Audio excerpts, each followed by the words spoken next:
The first Saturday of June is a day of honor and remembrance for the Virginia Department of Fire programs. It's an important memorial service for us to honor men and women from fire and EMS. It's an opportunity to provide some closure to those families that have lost loved ones. It's important for everyone to be involved, to show respect and to pay homage, if you will, to those who have given the supreme sacrifice. The annual memorial service, which is held in Richmond, honors fallen firefighters and EMS workers who have been recognized in the Virginia Line of Duty Act for their bravery and dedication to the citizens of the Commonwealth. We try to make sure that we, as a family, honor those who have given the ultimate sacrifice, as well as to honor their loved ones, because they too are part of the family.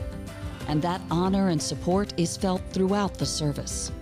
When the family comes, we do what's called Sea of Blue, where we will line up and allow the family to walk through. We started off with a siren, as we normally would with any kind of fire and EMS service. We grab the attention there. We'll have a processional where the firefighters will come down and stand in the aisles. We call the service to order, and the honor guard and pipes and drums will start playing and march in, post the colors, present colors to the families of the national colors, and then we'll have prayer and pledge, and then we will go straight into a few tribute readings.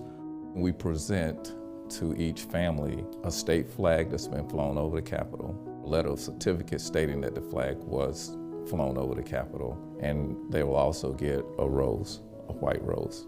So these are just really tokens of saying thank you for sharing your loved one with us and that we're here for you.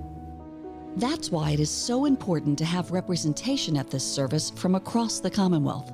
We get a great participation from honor guards across the Commonwealth. I think that really does show the families that we care and that we will always remember their loved ones they've lost. It means a lot for the families and departments whose loved ones are being remembered to see and feel the support that's present throughout the ceremony. For me, it's probably one of the best feelings I can have, is to give back. And ask anyone who has had the opportunity to attend the annual memorial service, and they will tell you that the feeling you get from being a part of this special remembrance is one you won't forget. The first time you come to one of these, you're hooked. And it's not because of the things that we do, it's just the camaraderie that we have. To watch people come together for a common goal, for a common cause, just does something to the heart. It causes people to want to move, to want to do something, to want to be a part of something. This is probably one of the greatest events I've ever done in my life.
On behalf of the Commonwealth of Virginia, welcome to the 2023 Virginia Fallen Firefighters and EMS Memorial Service. I'd like to also welcome those who are attending today via online or through the live stream. Thank you for joining us. We come together today to honor 10 fallen firefighters. Thank you for making the trip to Richmond and being present with us this afternoon. Please stand for the presentation of colors.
Please remain standing as we recite our Pledge of Allegiance. I pledge allegiance to the United States of America and to the republic for which it stands, one nation, under God, indivisible, with liberty and justice for all. The national anthem will now be sung by the Henrico Division of Fire Quartet.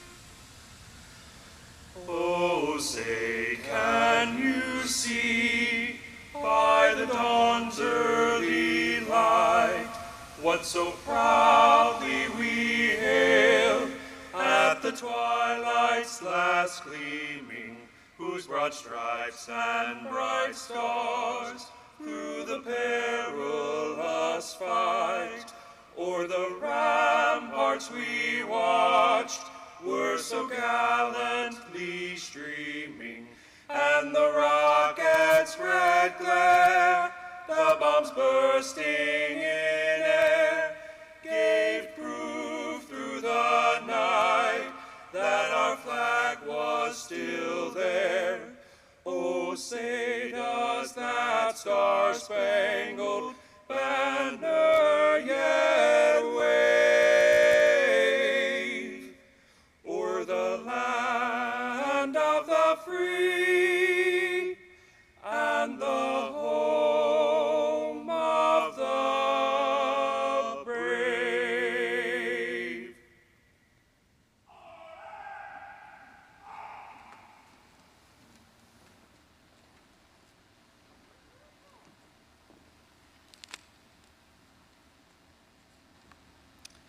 Chaplain Brian Klingpill of Roanoke County Fire and Rescue will now give the invocation. Would you pray with me, please? O God of grace and glory, we remember before you this day our brother and sister firefighters who have died in the line of duty. We thank you for giving them to us, their family and friends, to know and to love as companions on our earthly pilgrimage. We mourn the loss of these true heroes from our midst who gave their lives in the line of duty while protecting our lives, our homes, and our communities. These firefighters who answered the call to this difficult and dangerous task have shown love and commitment of the highest order, and for this we are eternally grateful. In your boundless compassion, console us who mourn. We are fully aware that we can never repay the sacrifice of these courageous firefighters.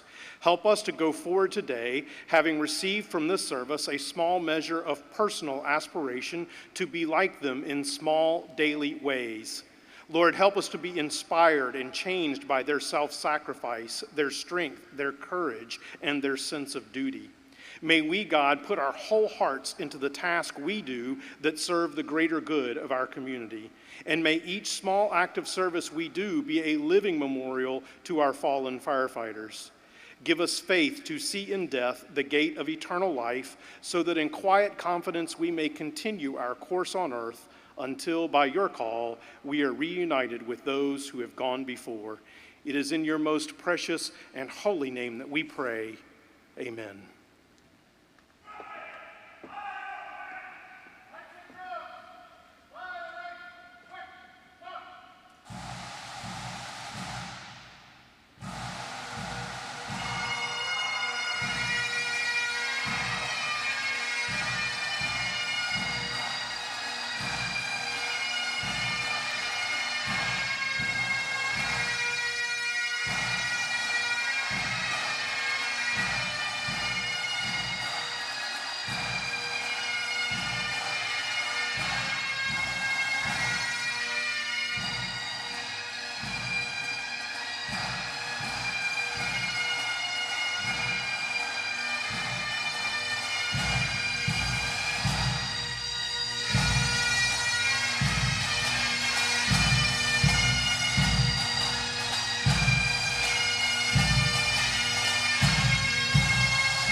Please be seated.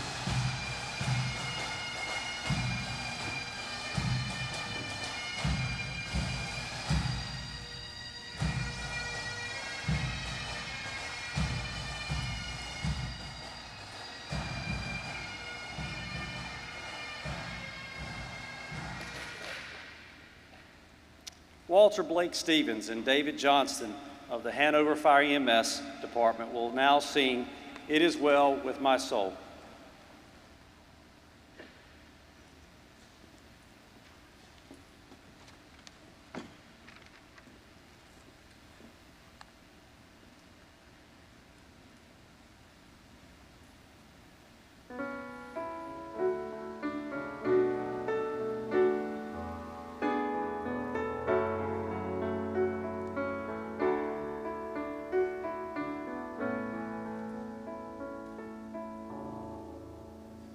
When peace like a river attendeth my way, when sorrows like sea billows roll, whatever my lot, thou hast taught me to say, it is well with my soul. Though Satan should buffet, though trials should come, let this blessed assurance control, that Christ has regarded my helpless estate, and hath shed his own blood for my soul. It is well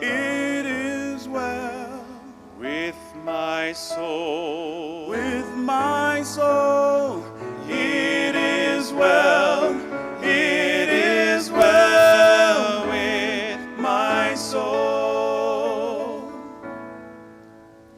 My sin, oh, the bliss of this glorious thought. My sin, not in part, but the whole, is nailed to the cross, and I bear it no more. Praise the Lord,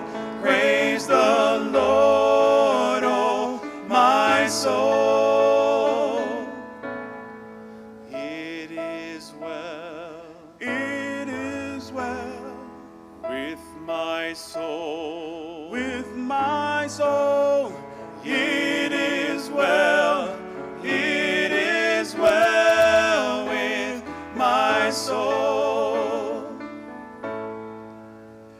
And Lord, haste the day when my faith shall be sight, the clouds be rolled back as a scroll,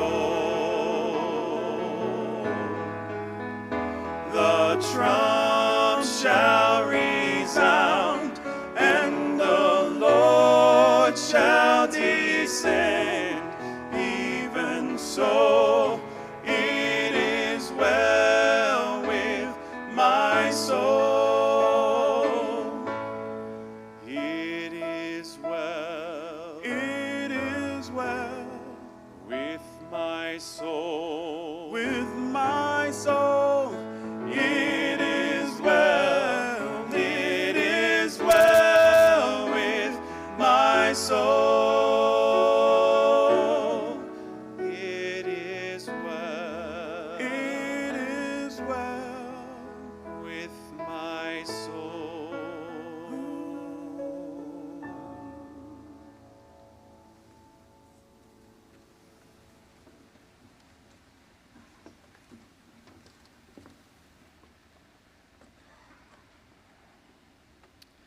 Now we will hear about the lasting legacies that each honoree has left among their fire departments, families, and friends. Eulogies will be offered for each of the 10 people we are honoring this afternoon. Chief Jay Cullinan of Spotsylvania Fire Rescue and Emergency Management will offer the eulogy for Battalion Chief Gary Campbell.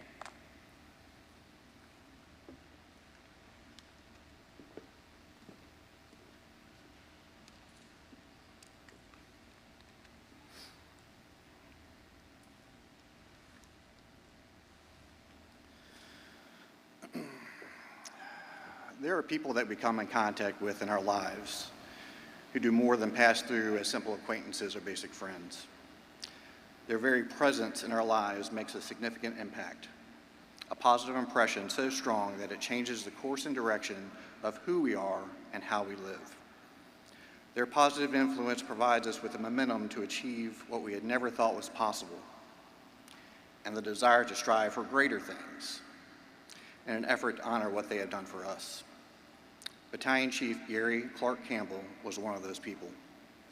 I had the great fortune of working with Gary over 26 years, and the even greater privilege of calling him a friend during that time. As an outsider coming into the department, he welcomed me with open arms and was a trusted confidant for me as a young firefighter.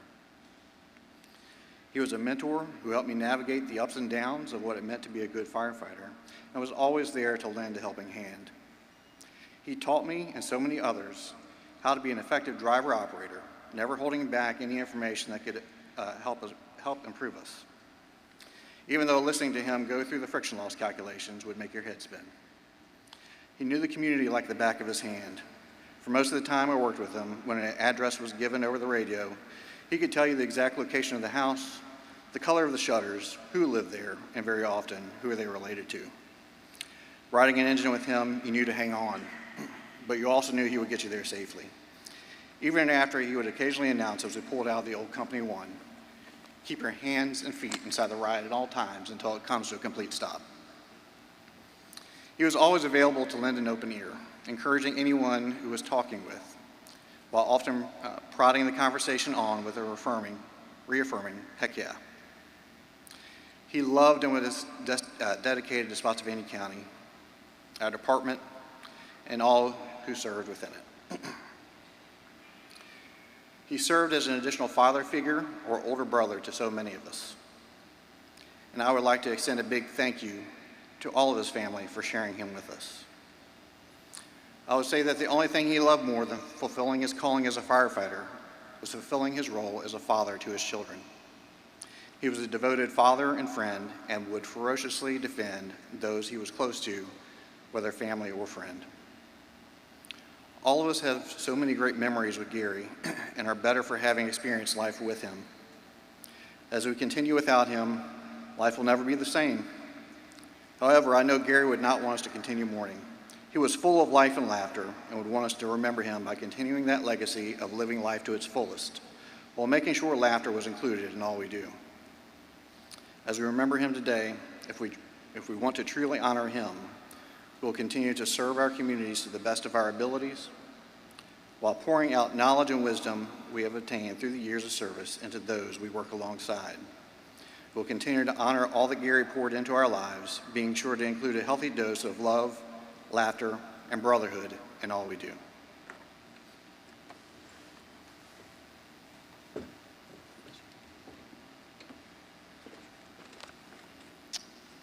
Deputy Chief Tim McKay of Chesterfield Fire and EMS will offer the eulogy for firefighter Tyvon Eldridge.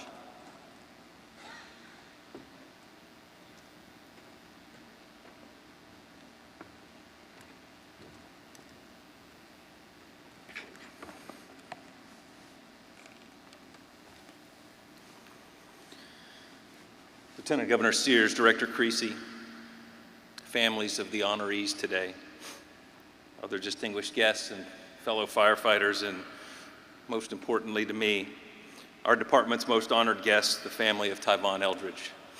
Welcome. It's an honor for me to represent Fire Chief Loy Center and all of the men and women of Chesterfield Fire and EMS as we gather to reflect, remember, and honor the life and legacy of our brother Ty. While his time with our agency, our family, was short, his persona, his presence, and his legacy will remain forever, as it does with his biological family.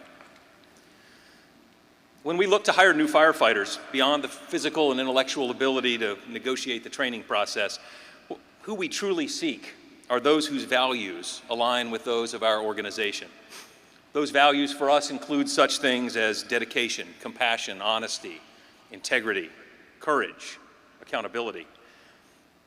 In what I learned about Ty from hearing his story he told when I asked his recruit school classmates to introduce themselves and kind of tell me how they got there, coupled with what we have learned from his family in the days, weeks, and now nearly 2 years since his passing, I can with confidence say that Tyvon Nathaniel Eldridge had found a home at Chesterfield Fire and EMS.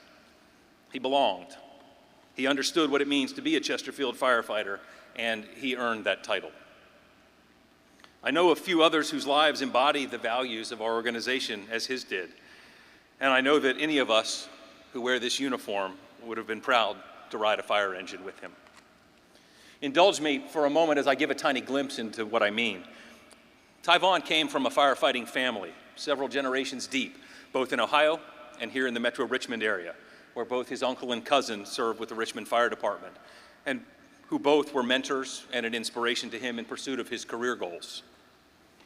As a teenager, he was one of the first participants in Henrico's Police Athletic League, being so engaged and successful that he became their first Youth of the Year award winner and a member of the Leadership Council. Inspired by his experiences as a youth and with his always present heart for service, he graduated from Old Dominion University with a degree in criminal justice. Committed and determined to pay it forward, he inevitably became a full-time youth counselor, demonstrating again his compassion, love of helping the less fortunate, and improving the lives of others in his community. On the morning of July 1st, 2021, only a few days into the academy training, Ty suffered a medical emergency during physical training and was taken to the hospital. He died 2 days later in the early morning hours of July 3rd.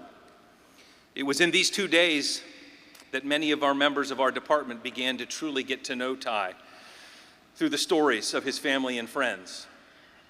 The grace, dignity, and overwhelming love the Eldridge, Carter, and Gray families displayed during this time and after, we will never forget.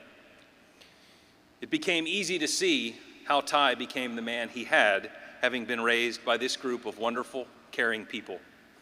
Even in their family's most personal and private time of worry, despair, and inevitably grief, they opened their arms, their hearts, and their lives to members of our department as we stood vigil together at the hospital and his bedside.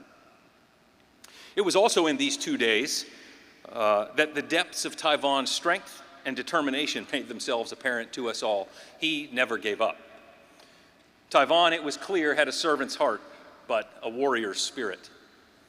He was a fighter. During this time, his classmates coined the phrase, "strong like Ty." It was a rallying cry. It was a ray of hope. It was a statement of fact. And it was a way to honor him in that moment, and it turns out well beyond. Today, Ty's name and likeness adorn our Public Safety Training Center in several places. His name is etched on our Fire and EMS memorial wall. His formal portrait hangs alongside those of other heroes in our memorial gallery for all who enter the building to see. And his photo, taken the first day of recruit school, hangs in a place of what I'll call highest honor, in the classroom where our academies are conducted. And it's that photo, that image. You see, if you look closely, you can see the twinkle in his eyes that day that says, "I did it. I'm living my dream." And then in that same likeness, you see the look on his face, a look of quiet, confident determination, which simply implies simultaneously, "I'm here to do business." It's this picture which watches over everyone, instructors and students alike, that daily reminds us of the values of our organization, of Tyvon Eldridge, and how he lived them. He's with us, watching over, guiding, protecting. And each time we look at his picture and tell his story to our next generation in that classroom, we remember, we honor, we preserve his legacy. And we are humbly reminded that at our very best, we can only hope to be strong like Ty. Thank you.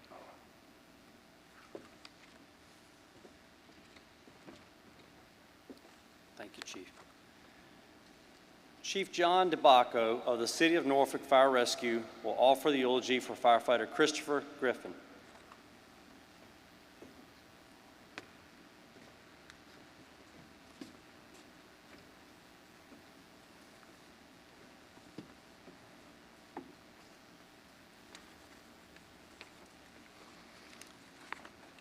Good afternoon.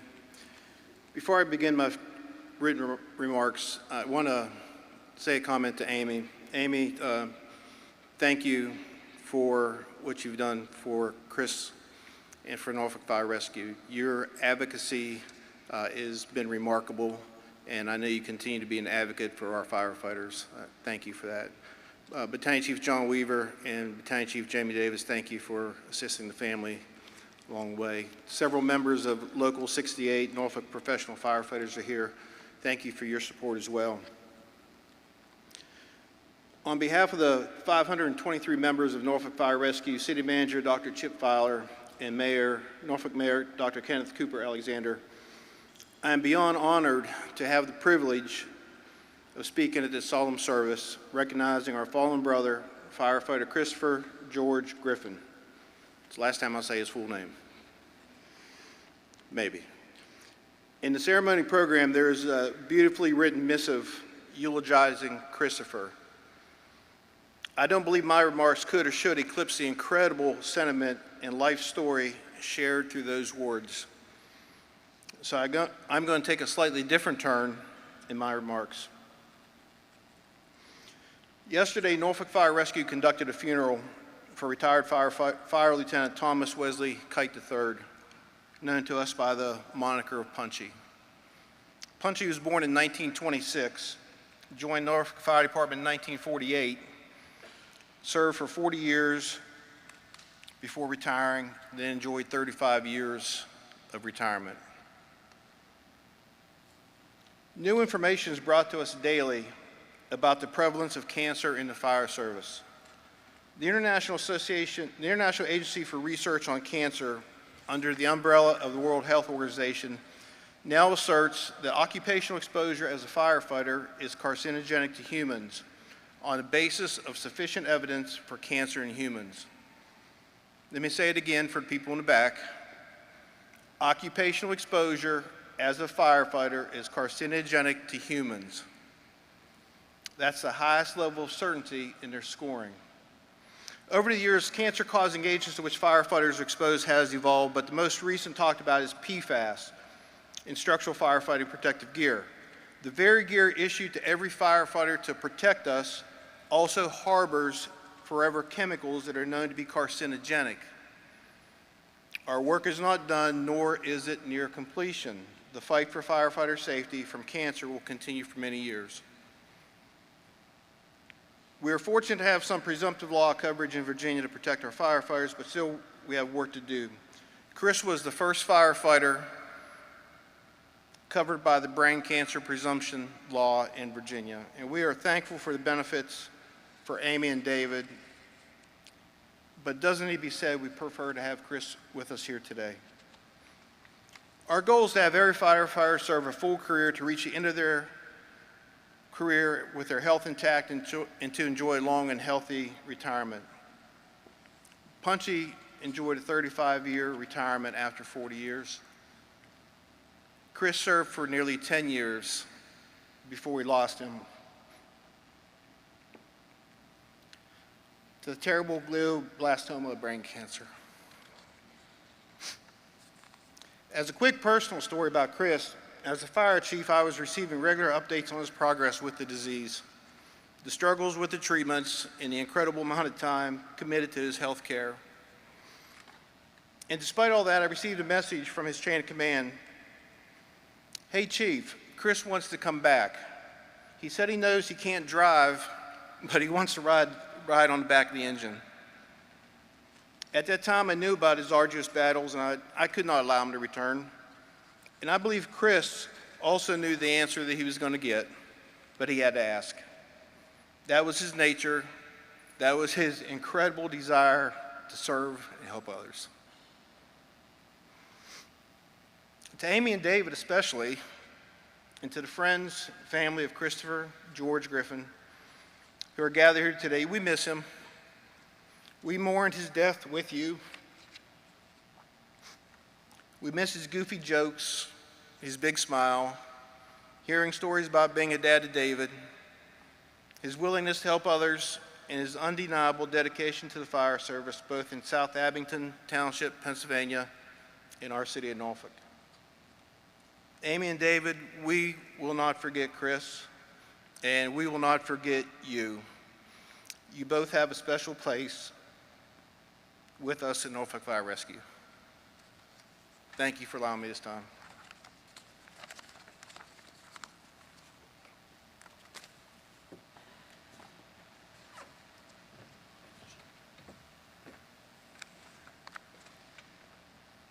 Junior Young of Freeze Fire and Rescue will offer the eulogy for ALS provider Robert Bobby Nelms.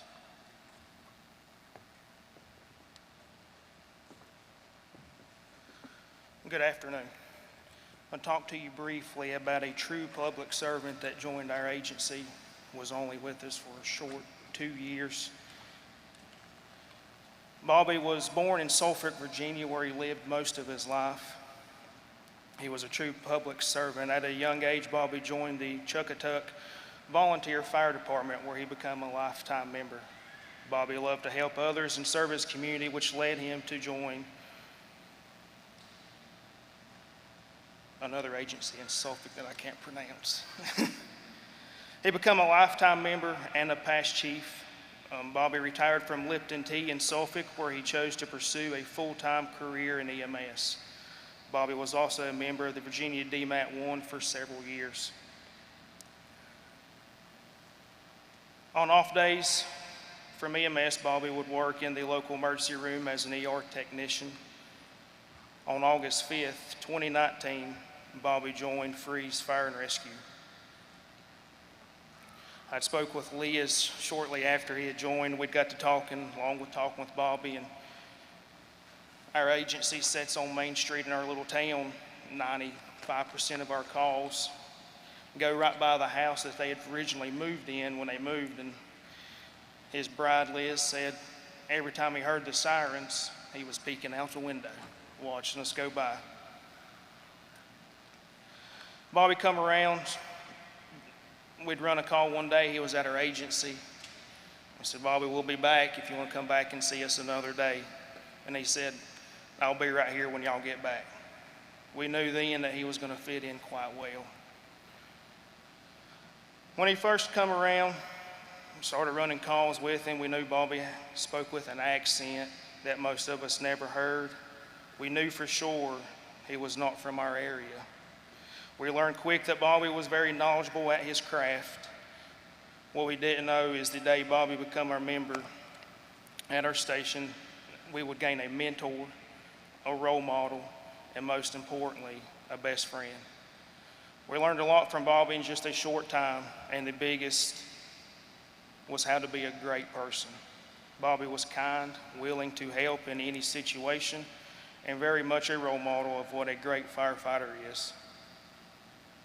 Bobby was always had his priorities in order at the end of meetings, work details, any functions, calls.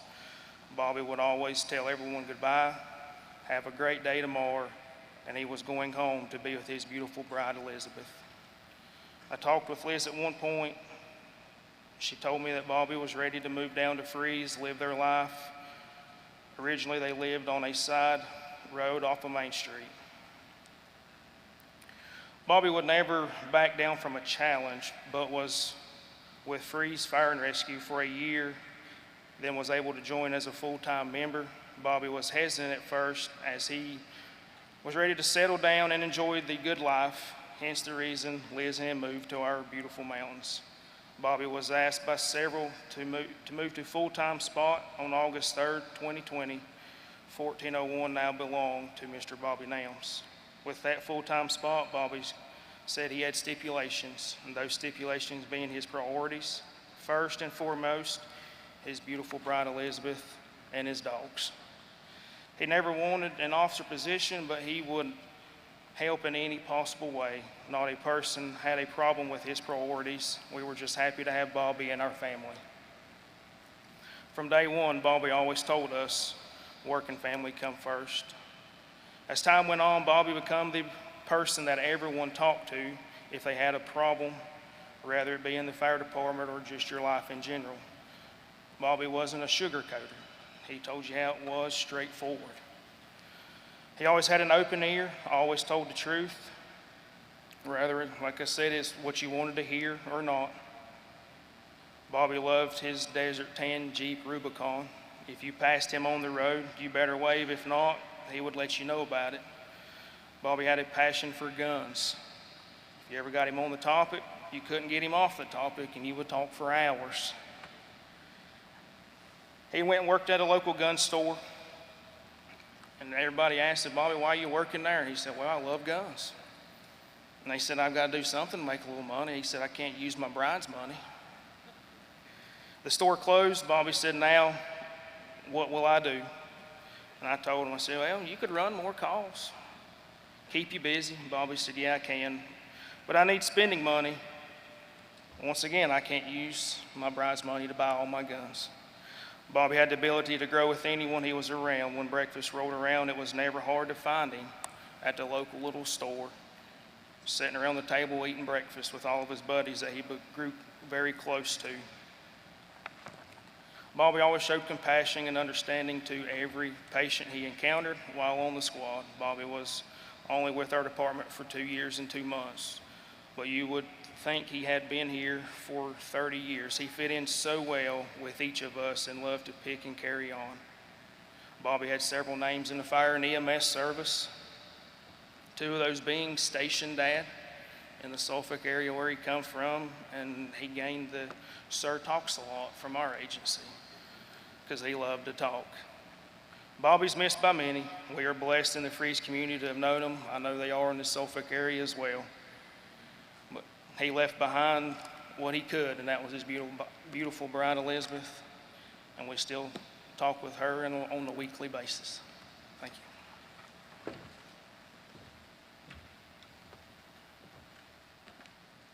Thank you, Junior.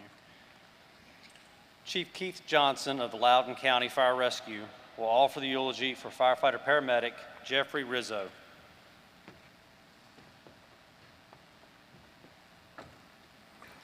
Thank you and good afternoon. Before I start, I want to thank Chief Creasy and all the Department of Fire program staff for the tremendous job that they do putting this memorial service on each and every year for our families.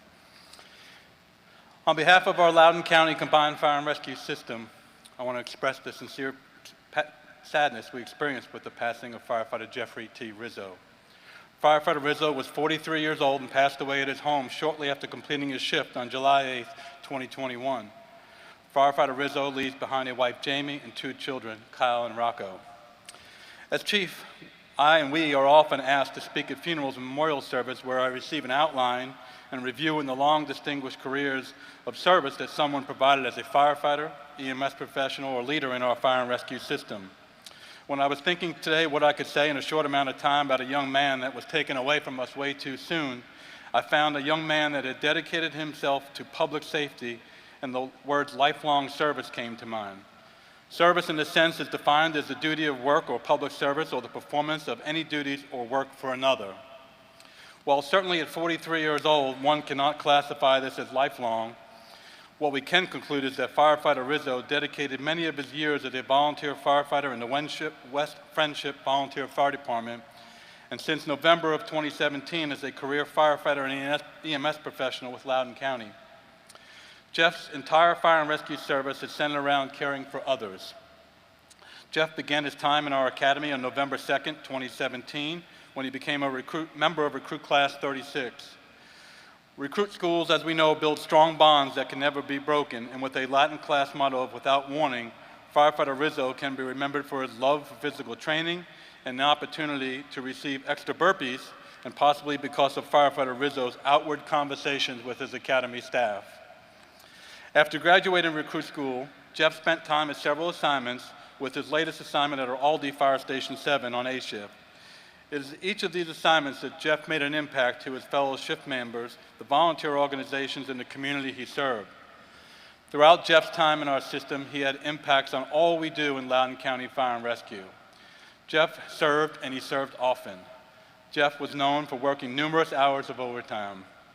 While the financial benefits of working overtime are extremely great, in speaking with his close friends, Jeff was born out of a desire to support his family, and even referenced that when he volunteered to work, it may just prevent someone else from getting mandatorily held over.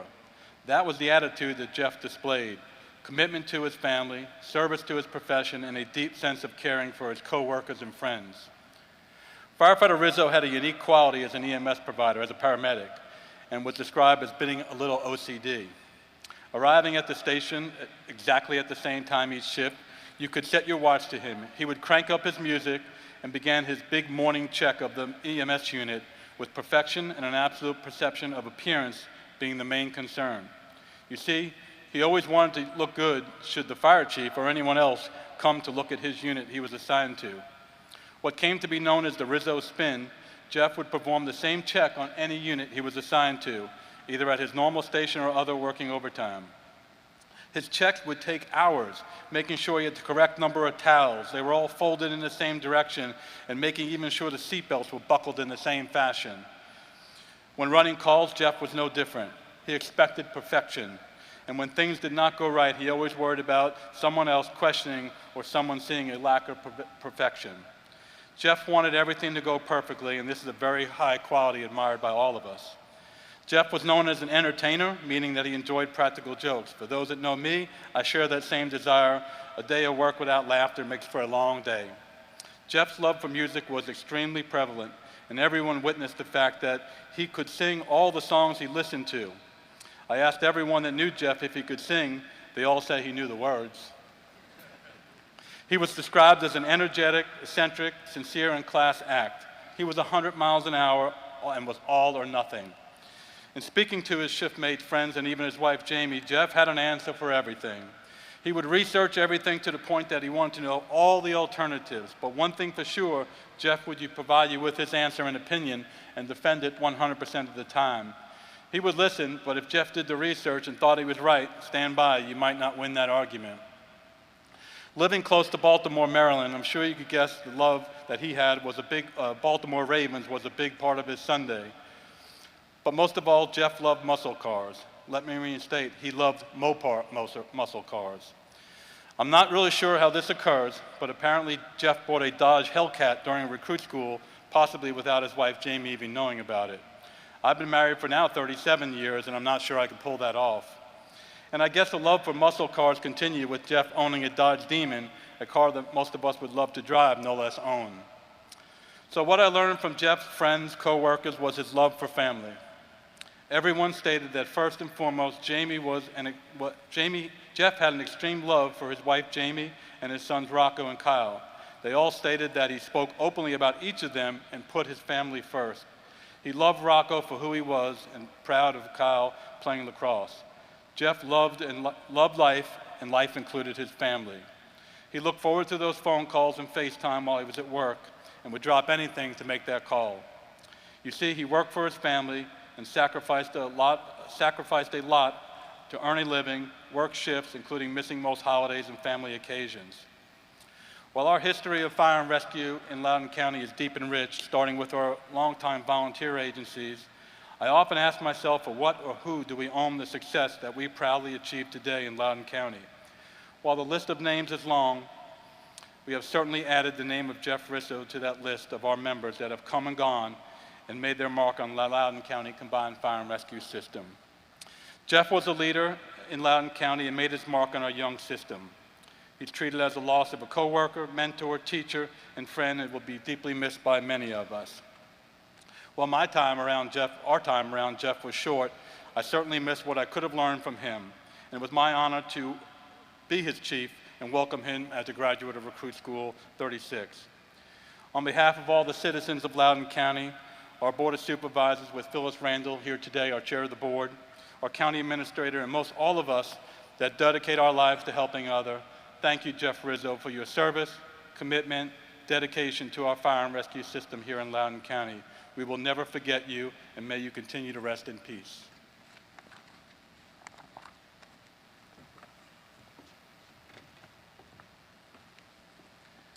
Thank you, Chief. Chief John Butler of the Fairfax County Fire and Rescue will offer the eulogy for Kimberly Shopa.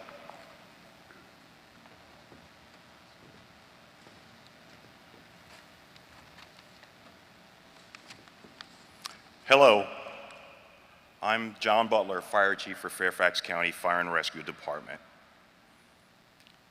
I am honored and grateful to be here today to celebrate and honor the firefighters and EMS personnel from across Virginia who have made the ultimate sacrifice.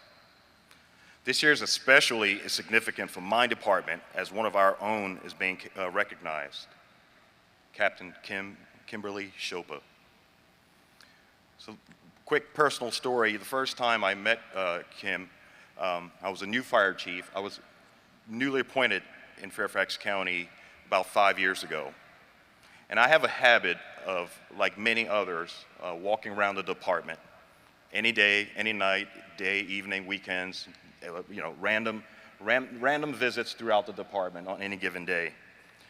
I chose to go to the Logistics Distribution Center, our LDC. I chose to go on this day and showed up unannounced, and I said to some people, I said, show me around, what do you do here? Tell me more about what happens here. And there was a refrain from everyone I met, and they kept saying, well, wait till Shopa gets here. Wait till Shopa gets here. And in my head, I'm like, who is this Shopa? I don't need a person, a specific person, to show me around. Anyone, just show me what you do here. They're like, sir, with all due respect, wait till Shopa gets here. So I waited in the lobby, not long, maybe 15, 20 minutes, and Shopa showed up. And she introduced herself, and she took me around the building. Every aisle, every shelf, every room, every person, we stopped, and she gave a deep, detailed explanation of what went on there. I think I got 10,000 steps just in the LDC that day. Something that was supposed to be a 30-minute stop turned out to be 2 or 3 hours. Good quality time. I got back in the car and called my executive officer and said, who is this Shopa? She is something else. She is the bright future of our department, and I was very much encouraged. She was a light within our department, a dedicated firefighter, EMT, and most important, a fire officer, one of my officers, one of my captains. She was able to bring out the best in people. Captain Kim Shopa was a true inspiration to all those who had the pleasure of knowing her. Kim was tough and resilient, always maintaining a can-do attitude that inspired those around her. She had an athletic spirit that drove her to become a successful athlete, instilled the love of sports in those she met. And as Zig Ziglar, a motivational speaker, once said, attitude determines altitude. Attitude determines altitude, and Kim's attitude brought her to great heights of success and happiness. Her can-do attitude and resilience was unmatched. She approached every challenge with a positive mindset, and her determination was contagious. She was a gifted athlete, and I'm reminded of a quote from Tommy Lasorda, the baseball coach, who said, "The difference between impossible and the possible lies in a person's determination." This quote perfectly encapsulates the essence of Kim Shopa. She showed us that anything is possible if you believe in yourself and work tirelessly towards your goals. Let us celebrate Kim's life and legacy by embodying the same kindness, peace, strength, and can-do attitude that she exemplified. Continue to rest in peace, Shopa. Your spirit will live on in all of us. I want to also take a moment to thank those who love the Kims, both Kim Shopa and Kim Claren. Joel, Tracy, Cheryl, thank you for embodying what friendship really is. Colleagues who went further than that, you loved the Kims, and you showed it, and you continue to show it. Thank you for representing the Fire and Rescue Department in a way that I cannot put in words. Thank you. As I look out in the audience, I'm reminded that all of you are here to remember someone you love and miss. We enter into the fire and rescue service knowing that the inherent risks. We've already spoken of some of it, including the risk of cancer. But that doesn't make experiencing a line of duty death any less shocking. We feel the loss deeply. Each line of duty death casts a ripple effect throughout the fire service in Virginia, in the U.S., and internationally. Our communities suffer. Our first and second families suffer. Okay? We must remember our fallen sisters and brothers and honor their memory as we move forward. Thank you all.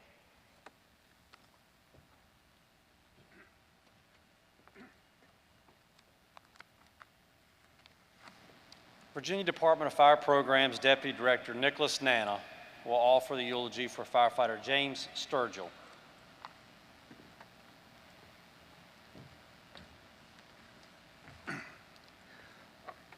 I would like to thank the Pound Volunteer Fire Department for providing me the high honor to record the life of James A. Sturgill. James Allen Sturgill was born in Johnson City, Tennessee, June 11, 1982, to Morris and Deloy Sturgill. Although he was born 8 weeks early and only weighed 2 pounds, James was a fighter from the get-go. James attended Wise Primary, L.F. Addington Middle School, and graduated from J.J. Kelly High School in the class of 2000. James met his wife Susan on December 15, 2001, and they were married on May 10, 2002. Over the span of their 19-year marriage, they had 3 boys, Josh, Jordan, and Jacob, which he loved with all his heart. James wore many hats. He worked in carpentry, he drove an off-road coal truck, he worked in the coal mines, and he worked on drilling rigs. James's biggest love, outside of his family, was being a volunteer firefighter. James joined the Pound Volunteer Fire Department on January 14, 2002. James would do anything for anybody he thought needed some help. He was the first one to jump in and lend a hand. James had the biggest heart, and he never met a stranger. To know James was to have a friend for life. And I thank the Pound Volunteer Fire Department. That short encapsulation of a firefighter that I didn't know personally, but reminds us that we all know him. We know James, and we know all of us, because they are us and we are them. Thank you, Pound.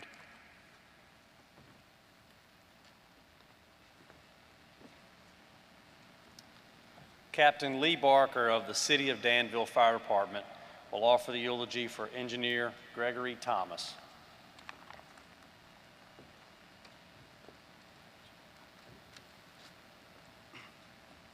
Good afternoon. I apologize ahead of time. Unlike most people in public safety, and I'm an introvert. I don't like getting in front of people and speaking, but worthy cause nonetheless. Most everyone that chooses to enter the fire service does so because they are called to. Whether they realize it or not, we are unique people committed to serving our fellow citizens in times of crisis. Whenever we lose one of our own, it is felt throughout the fire service, not just in our hometowns. We feel it more than most because those we work with are our family. Sometimes more so than our family back at home, because, especially in the career departments, we spend more time with the people we work with. Sometimes this family is a little bit deeper, and everybody knows what I'm talking about has had those bad, rough calls. We have somebody with us we're working with, and what I mean by deeper, they help us get through those times. There's not one member of the fire service that is replaceable, whether through retirement or death, and Engineer Greg Thomas was no exception. Greg was, in my opinion, one of a dying breed of firefighters. A firefighter that dwelled on the time-honored traditions of the past and strived to guarantee those traditions are kept alive today. I was honored to be Greg's captain for the last couple of years of his career. I'd known him throughout my whole career with the city of Danville. Never had the chance to work with him until I was promoted. He taught me a whole lot of humility and how to stay humble in my new position, kept me focused on what my ultimate purpose was. Engineer Thomas is still missed to this day, even though his death was almost 3 years ago. His name is mentioned several times during the day around Station 3 where he drove Engine 3, whether talking about memories of calls ran or quoting one of his many sayings, most of which I cannot repeat here. The guys at 3A were very fortunate to have spent the evening prior to Greg's passing with him and other friends at a stress debriefing exercise at Buffalo Wild Wings, if any of y'all know what I'm speaking of. We carried on like we always do that night of Greg's upcoming retirement. Not a retirement he wanted, but something he had to do. One of his biggest loves as a driver was an air horn. Most of the departments have those guys. For me, in the officer seat, I was very, very fortunate that NFPA has standards on when the air horn stops working, so we have brakes. Very excited about that. His most exciting day that he came with his time with me was when his son Jonathan was nearing the end of the academy with Danville, and our battalion chief allowed Jonathan to come ride with us for the day. I got several pictures of Greg teaching him things, and we're talking about traditions. He probably spent 45 minutes just teaching him flag etiquette, when to raise it, how to raise it, when it's half-staff, how to raise it when it's half-staff, everything. But the only thing he talked about other than the fire service were his children. Both of them has continued in public safety in one way or another. Of course, Jonathan volunteers out in the county as well, working as a firefighter of the city of Danville. His daughter Brittany works as an emergency telecommunicator with the surrounding county.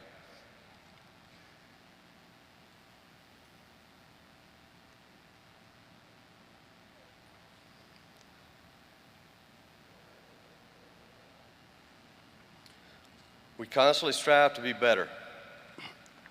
The ones that pass on before us, take what they taught you, pass it on.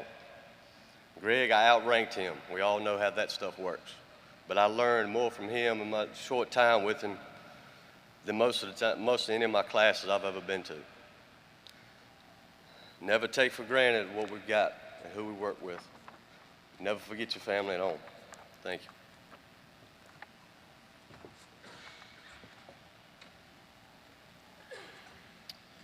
Matthew Craighead, nephew of Michael Webb, will offer the eulogy for firefighter Michael Webb.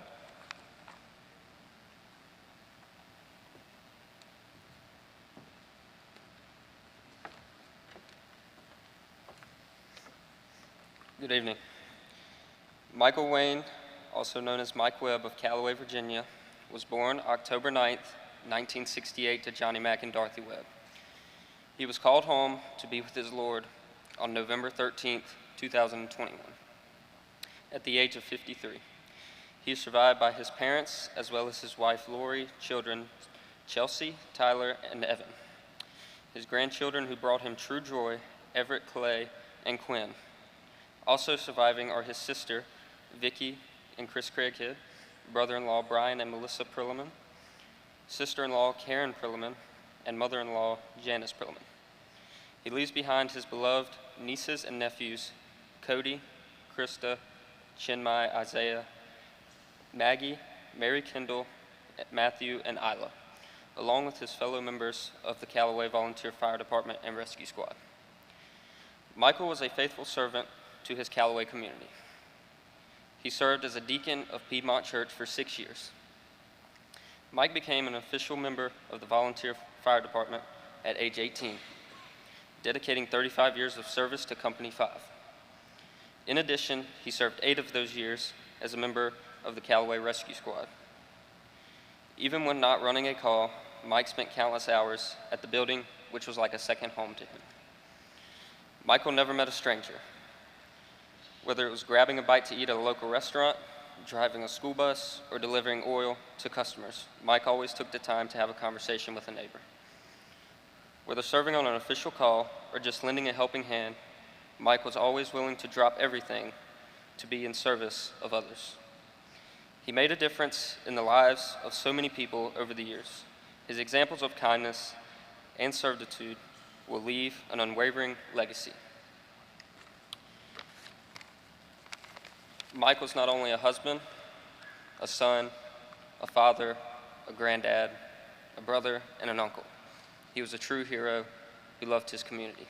Thank you.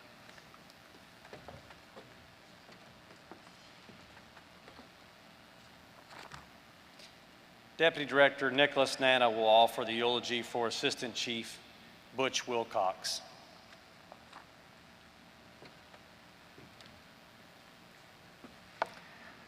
Again, I would like to thank Rocky Mount Fire Department for the great honor to recount the life of Assistant Chief Herbert Tyler Butch Wilcox of the Rocky Mount Fire Department.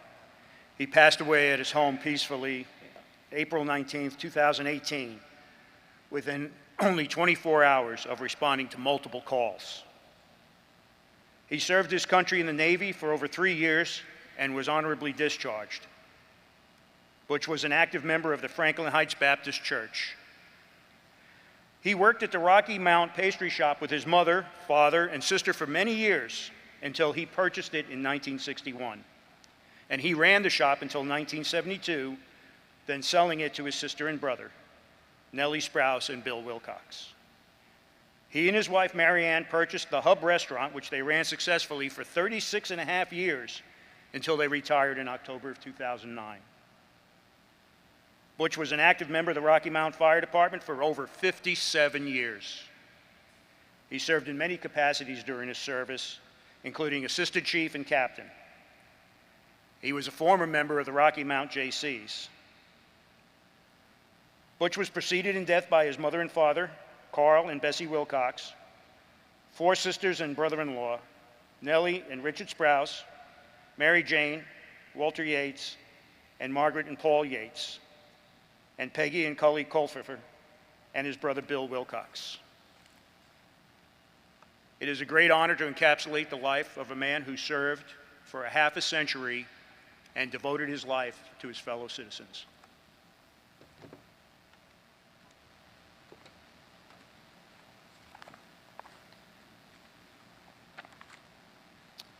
Thank you to each of our speakers today, many of whom worked alongside each honoree, for sharing such personal reflections. It's now my pleasure to welcome our keynote speaker for today. Victor Stagnero joined the National Fallen Firefighters Foundation in 2010 and was recently named to serve as their new executive director. He previously served as the managing director overseeing the foundation's family and fire service programs, marketing, and business management. Victor has over 30 years of experience in the fire service, starting in Prince George's County Fire and EMS Department in 1985. In addition to serving as a firefighter and a station officer, he has been a fire instructor, public information officer, battalion chief, executive officer to the chief, fire marshal, and operations shift chief. He authored a chapter in the Fire Engineering's Handbook for Firefighter 1 and 2 on EMS in the fire service.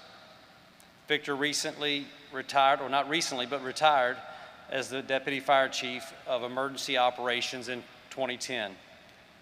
He has been involved with the foundation dating back to 1998 rather, when he served as the incident commander for the National Fallen Firefighters Memorial Weekend for several years, and he also served as a member of the initial New York response team on 9/11 for the foundation.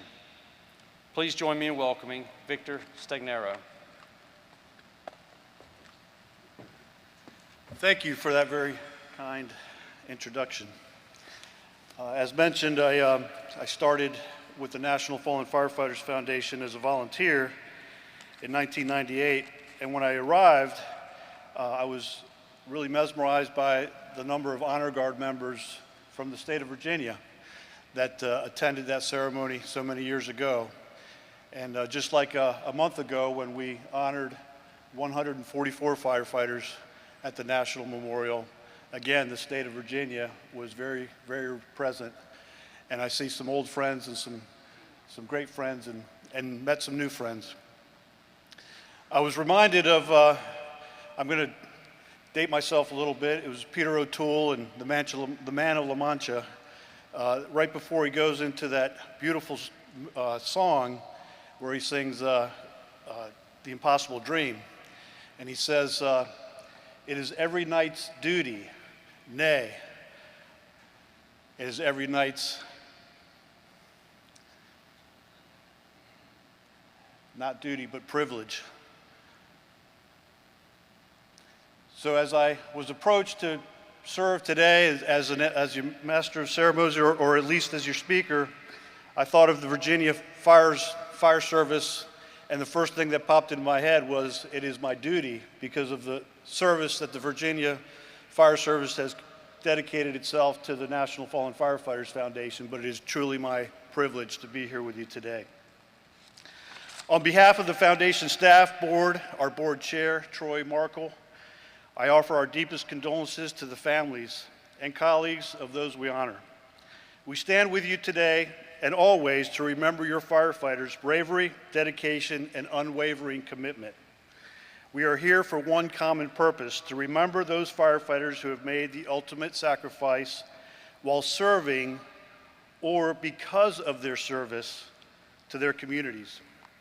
President John F. Kennedy once said, "A nation reveals itself not only by the men and women it produces, but also by the men and women it honors, the men and women it remembers." This quote reminds us of the importance of recognizing and celebrating the actions of our heroes. My hope is that this memorial will serve as a reminder to the families and the friends of the 2023 honorees. Their firefighters' bravery, dedication, and commitment to duty will be remembered, not because of how they died, but because of how they chose to live. Across the country every day, men and women report to their firehouses not knowing what dangers might await them, what the next call might bring. Many of those men and women are here with us today. They're selfless, strong, and courageous. The same attributes we've just heard about of the firefighters that we honor. With the possible exception of what might be captured on the evening news, those who made the ultimate sacrifice likely go unknown to the public they serve. But to their families, they were husbands, dads, brothers, uncles, a mother, sister, an aunt. They were co-workers, friends, neighbors, and above all, they were heroes.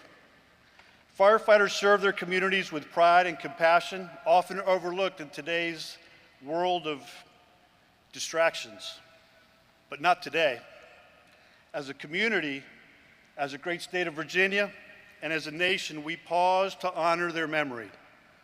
We remember their laughter, their smiles, how they could make us feel, how proud we were of their dedication, and how proud they were to serve as firefighters and EMS professionals. Let us also dedicate ourselves to continuing that legacy. The families gathered here, along with the firefighters, know how the loss of a fire service member is felt on so many levels. The families, their friends and colleagues, and today by the greater community. At the National Fallen Firefighters Foundation, we live by three basic principles. We honor the fallen, we support the families and colleagues and their organizations, and we work to prevent line-of-duty deaths and injuries. We provide in-person and virtual support programs. We have a Hal Bruno Kids for Camp, named after a former chair and real champion of the fire service, Hal Bruno. We offer peer support groups, retreats, conferences, inspirational programs, all of these offered to support for fire hero families as they courageously carve out a path that is likely very different than the one they had expected. Much like the paths of our fire hero families who are here today. The National Fallen Firefighters Foundation remains constant, just as it does for every fire service member that's here today. We are here for you. We remember your firefighter, and we are here for you. It is truly an honor to work to ensure that others will remember your firefighter. To paraphrase, well, I already told about the nay, so I'll go on. But the goal of today is not only to memorialize, but also to educate. In the early 2000s, the Everyone Goes Home line of duty death prevention program was initiated, and we developed an industry standard 16 firefighter life safety initiatives. Recently, we developed the Fire Truman Forums focusing on fire prevention and firefighter safety. And those programs evolved into the United States Fire Administration's present Summit on Fire Prevention and Control, where leaders from across the country work on these initiatives, and some of them you've already heard today. Codes and standards, wildfire, firefighter cancer, firefighter mental health, recruitment and retention. But despite all these efforts, we continue and will never stop our primary mission. We also know the process of grieving is not a linear path. It knows no timetables, and each person experiences the death of a firefighter differently. To those who are grieving, I would say, give yourselves permission to curl up and cry, to tell your friends or whoever you might know, hey, you know, today, I can't be here for you. Care for yourselves and allow others to care for you. The loss is not necessarily going to fade away. A song, a smell, a handwritten note found tucked away in a drawer can unexpectedly trigger that flood of emotions. That's okay. Actor Andrew Garfield said this about the grief he experienced after the loss of his mother. Grief is all the unexpressed love that will remain in us until we pass. We don't want it to go away. We want that love to continue. It is with that in mind that we continue to say, we remember too. We're here, we'll always be here for as long as you need us. In closing, I want to leave you with one more quote that captures the essence of today. Our debt to the heroic men and valiant women in the service of our country can never be repaid. They have earned our undying gratitude. America will never forget their sacrifices. That's from Harry Truman. Thank you for allowing me the privilege of being with you today. We will always remember. God bless you.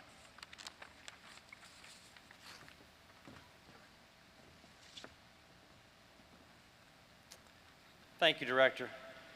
Now it's my honor to welcome the Honorable Winsome Earl Sears, our Lieutenant Governor of Virginia, to provide remarks.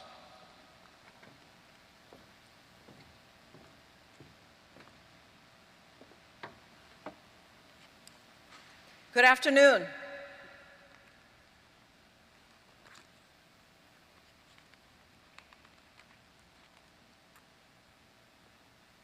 Today, we pay tribute to the heroes of Virginia's fire and emergency medical services. We honor them. I want to say their names.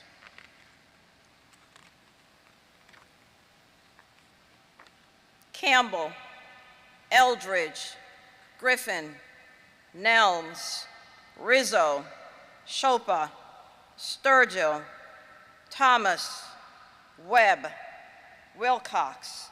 Yes, we honor them. We show up for them today because they showed up for us.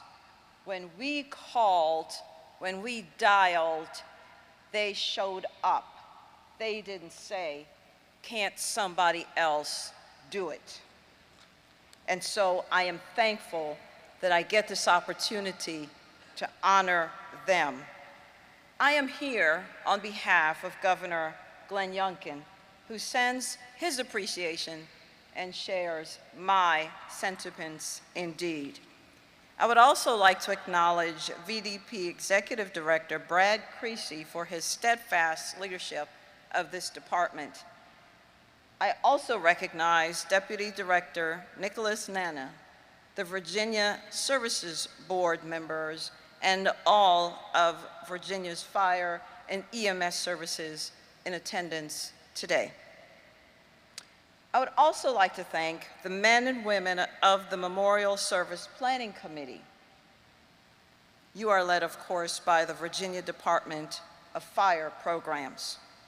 These committed men and women have worked many hours behind the scenes to plan this very service. Today, we are here because of the 10 brave fire and EMS personnel who made the ultimate sacrifice in defense of the citizens of this Commonwealth. It is only because of the courage and conviction of thousands of public servants that we all can afford to sleep soundly at night. Indeed, they showed up for us. To you, their families, their friends, their fellow department members, we extend our heartfelt sympathy. It is never easy to come together to honor our fallen heroes. No, it is never easy. But this service is the least we can do to honor your loved ones and to continue to remember their legacy, the legacy that they left behind. They showed up for us. It is my honor as Lieutenant Governor of Virginia to later present a flag, our state flag, which was flown over our Capitol, to each of you, to your family. Exodus 12, verse 26 says this: when your children ask you what this service was about, this is what you should tell them. And then Joshua 4, verses 6 through 9 says this: in the future, when your children will ask you, what do these stones mean? This is what you should say. So apparently, God is interested in memorial services like this and in the stones. And the stones I'm talking about today is the Virginia Public Safety Memorial Wall that's in front of the Patrick Henry Building on Capitol Square. And when the names of Campbell and Eldridge, Griffin, Nelms, Rizzo, Chopa, Sturgill, Thomas, Webb, and Wilcox are chiseled in that stone, in that wall, then we will remember and we will say to our children the meaning of those names. In fact, what were they doing, these men, this woman? They were doing nothing less than preserving the future for someone else to live to see another day. And we are glad that they were born. Family, thank you for giving them to us. May God bless all of you, and may God bless our great Commonwealth. Thank you.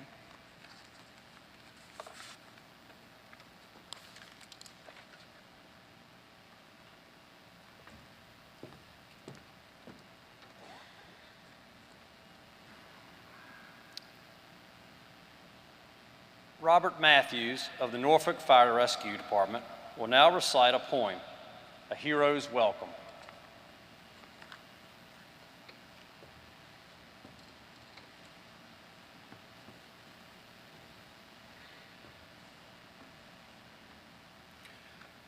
A hero's welcome. Time to come home, dear brother. Your tour of duty through. You've given as much as anyone could be expected to do. Just a few steps further, the smoke will start to clear. Others here will guide you. You have no need of fear. You have not failed your brothers. You clearly gave it all. And through your selfless actions, others will hear the call. So take your place of honor among those who have gone before, and know you will be remembered for now and evermore.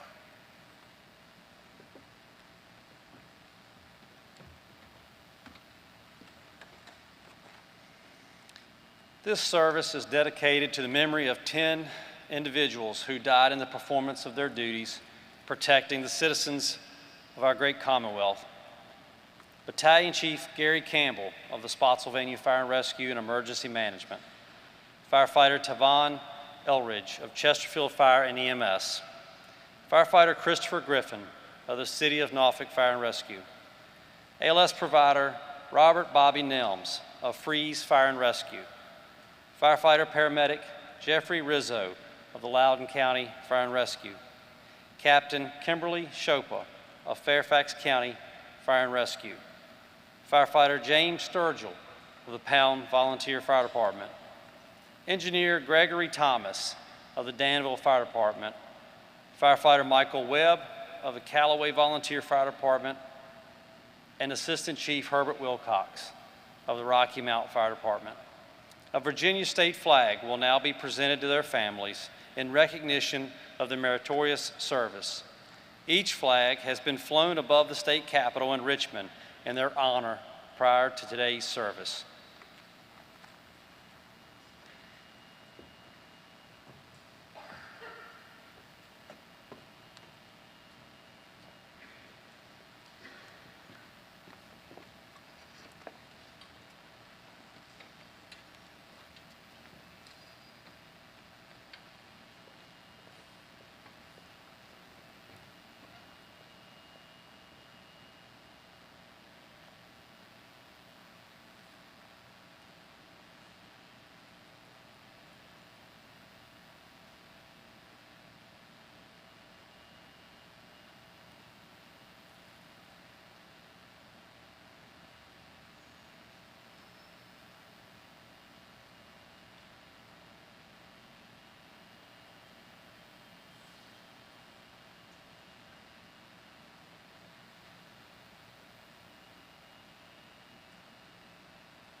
We will now have the history and traditional fire service tolling of the bell ceremony as read by Daniel Thompson of the Fairfax County Fire and Rescue Department.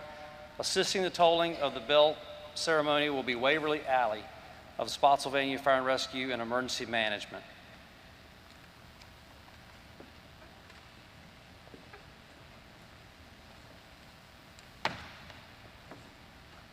Good afternoon. 555, tolling of the bell. Long before there were telephones and radios across our great nation, fire departments used the telegraph, using special codes to receive fire alarms from those once familiar red fireboxes, which stood practically on every street corner of America. When a firefighter was killed or fell in the line of duty, the fire alarm would tap out a special signal. This would be tapped out as 5 measured dashes, then a pause, then 5 measured dashes, then a pause, and 5 measured dashes. That was known as the 555. That became known as 555 and was broadcast over the telegraph fire alarm circuits to all firehouses in the vicinity. Heard outside on the streets within the fire department's windows, the resonating echo was similar to that of fire stations of old, where fire alarms gongs sounded the location of thousands of emergencies throughout the history of our growing country.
Chaplain Jim Jones of the Loudoun County Fire and Rescue will now give the benediction.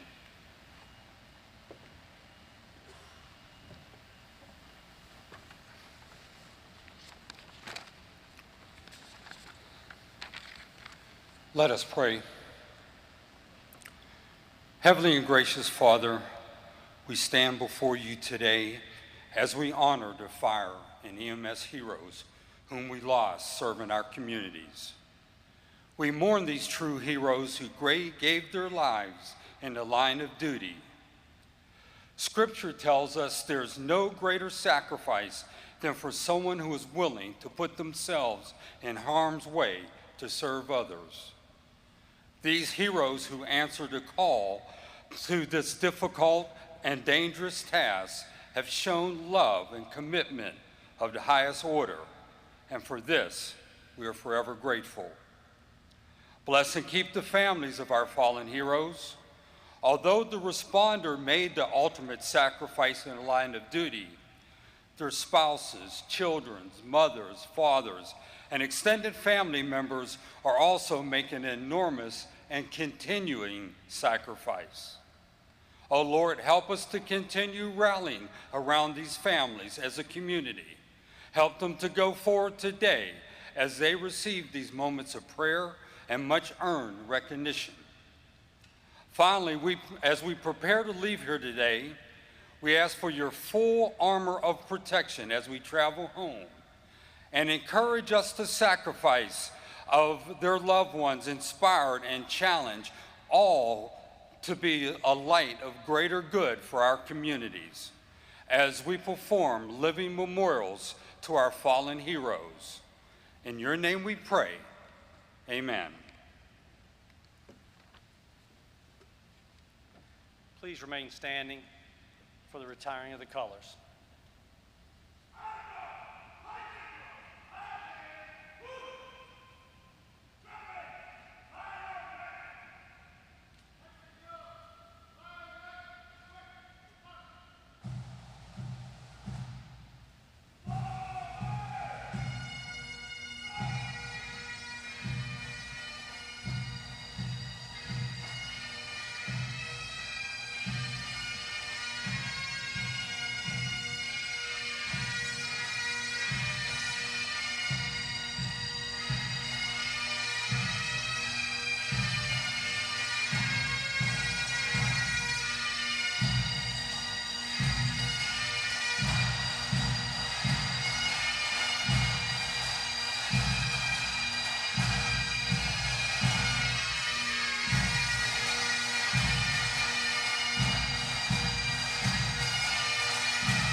This concludes the Virginia Fire and EMS Memorial Service.